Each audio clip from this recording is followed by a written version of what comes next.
Welcome to the Taubman Museum of Art. I'm Cindy Petersen, the Executive Director.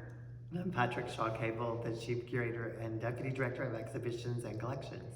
And we are back in HUNTOPIA, and this is one of my favorite spots, so it has been for visitors from afar. Yes. So sitting in a lot of photos taken here. Exactly, a lot of photos. Love the fabric. So it is a signature piece of Slonem, and so you can see behind us the walls of bunnies.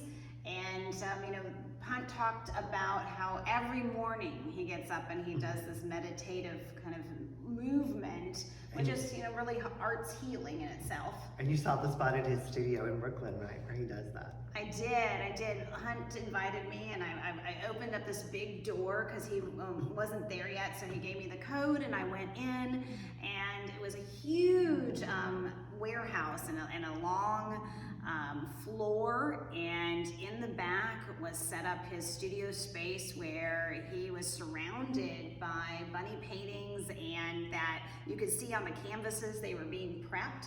But more so, I was greeted by over 60 birds, and they were mostly in cages. As Hunt said, well, most of them are friendly, but there's a couple that probably aren't. And so I was able to see that as well, just live, of where does he do all the creation. And in fact, I see some birds on that fabric that's also a Hunt fabric. Yeah, so has been used on an old piece of furniture. And we had all these adventures with Hunt here in the Roanoke area, and as you look at the frames of the bunnies, that's one of the things he always hunts for in the antique shops and the flea markets, and all around are specific different frames, and then he takes out whatever's in it and he puts in a bunny. And that really gives a unique look on a wall, especially he puts them all together. I think there's 51 here, and then the particular couch where you can have that photo opportunity. Well, let's keep going, because when Hunt came to the Taubman Museum of Art and we went into the vault to our permanent collection, he actually pointed to this particular piece and said that this was his inspiration for all of these bunnies. Oh yes, you'll see it in the lower right corner. So this is actually a work by the artist from the 80s, so one of his older works. When he was kind of inspired by folk art, for example, so it's a picture of Jesus, but Jesus is in this wilderness with a lot of exotic creatures, so it kind of suggests that kind of pan-spiritualism that Hunt really follows. He'll juxtapose ancient saints with mystic pagans. He channels people like Abraham Lincoln and the Countess Zworyski, who were both involved in spiritualism in the late 19th and early 20th century. But a lot of people have commented on the colors and textures in this particular painting.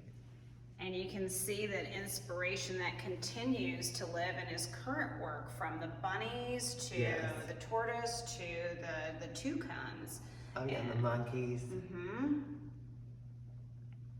And we've seen that across the exhibition, not only in his paintings, but also in the fabrics that he's created and then upholstered onto older Victorian furniture.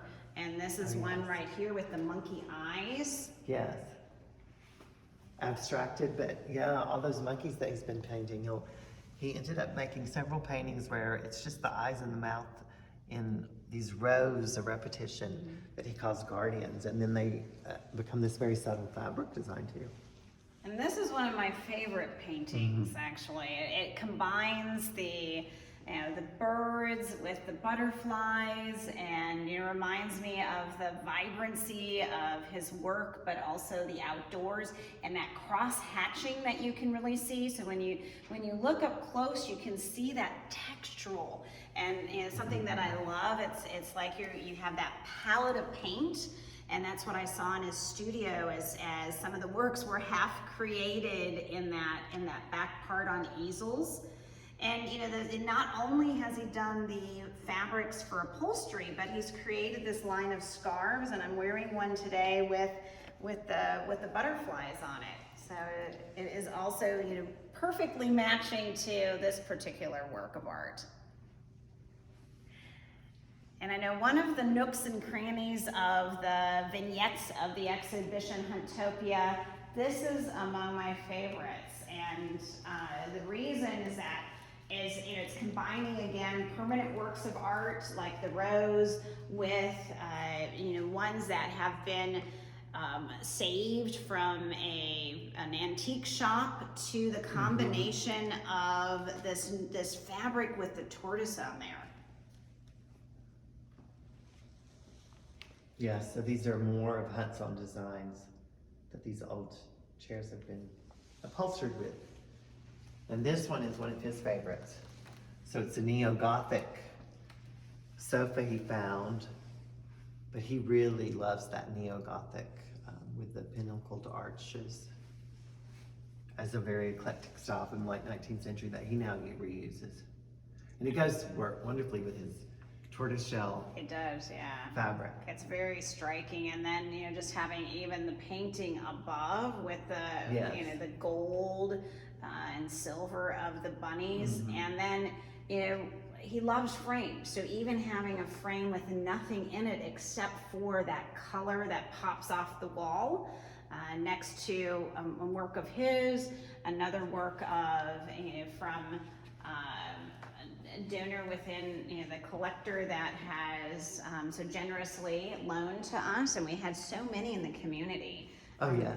Yeah, not only museums like the Eleanor D. Wilson Museum, the Olin Galleries at Roanoke College, and the Randolph-Macon, but also numerous collectors. Not only works of art from Hunt, but also furniture that has been loaned for this particular exhibition.